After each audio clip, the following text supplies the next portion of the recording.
เป็นผ้าลูกเพิ่นแล้วมากินผักบุ้งติเอาก็จะมาเก็บผักบุ้งไปให้หมูไปให้เพิ่นบ่ทันใจเพิ่นพากันมากินเองพากันมาหากินเองในสาหน้าแล้งก็บ่มีน้ำเพิ่นอ่ะ โอ้ย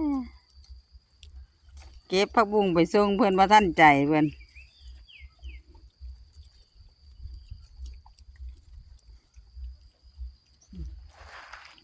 ลงมาเก็บลงมากินเอง